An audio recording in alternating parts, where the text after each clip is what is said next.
Kidney পর্যন্ত দিতে বললা। তাহলে একবার বলো মা, এই সংসারটাকে কে বেশি ভালোবাসে, তুমি নাকি ও? আমাকে কে বেশি ভালোবাসে, তুমি নাকি ও?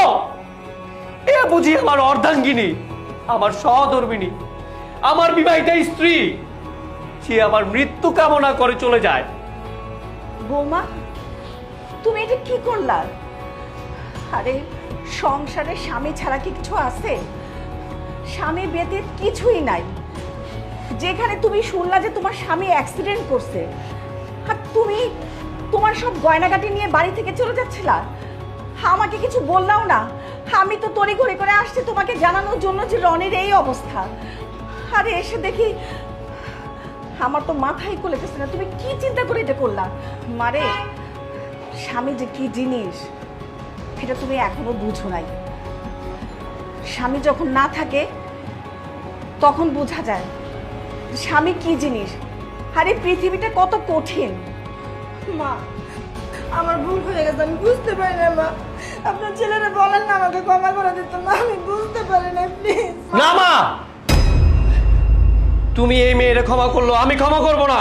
কারণ যে মেয়ে না, কারণ যে মেয়ে স্বামীর মৃত্যু কামনা করে সে আমার সাথে সংসার করতে পারে না। প্লিজ, আমার ভুল হয়ে গেছে, তুমি আমাকে আচ্ছা, ক্ষমা শোন করে না বাবা। দাও না, প্লিজ। মা, বলেন না আমাকে ক্ষমা করে দিতে। আচ্ছা শোন বাবা, আমার কথাটা শোন। সংসারটা ভাঙতে 1 সেকেন্ডও লাগে না, কিন্তু গড়তে তিল তিল করে অনেক সময় লাগে। আর মেয়েটা যখন ওর ভুল বুঝতেই পারছে, তুই ওরে ক্ষমা করে দে। ক্ষমাটা তো মহৎ গুণ, তাই না? বৌমা দেখো, তোমরা আজকালকার মেয়ে অনেক কিছুই হয়তো না বুঝে করো। সংসার গড়াটা অনেক কঠিন জিনিস। আমি তো আমার ছেলেকে বুঝাইছি, তুমিও ভবিষ্যতের জন্য বুঝে নাও। ভবিষ্যতে আর এরকম বড় ভুল করো না। স্বামী অনেক বড় একটা জিনিস।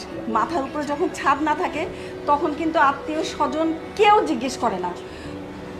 তুমি তোমার স্বামীকে নিয়ে সন্তুষ্ট থাকবা, এটা আমার কথা দাও মা। কথা দিলাম মা, আমি আর কোনোদিন এরকম ভুল করবো না। আপনাকে আমার নিজের মায়ের মতো দেখবো। ওর সাথে সংসার করার বিন্দুমাত্র ইচ্ছাও আর আমার নেই। কিন্তু এরপরও তুমি যখন বলছো, তুমি তো আমার মা, আমার গর্ভধারিণী, আমি তো তোমার কথা ফেলতে পারি না।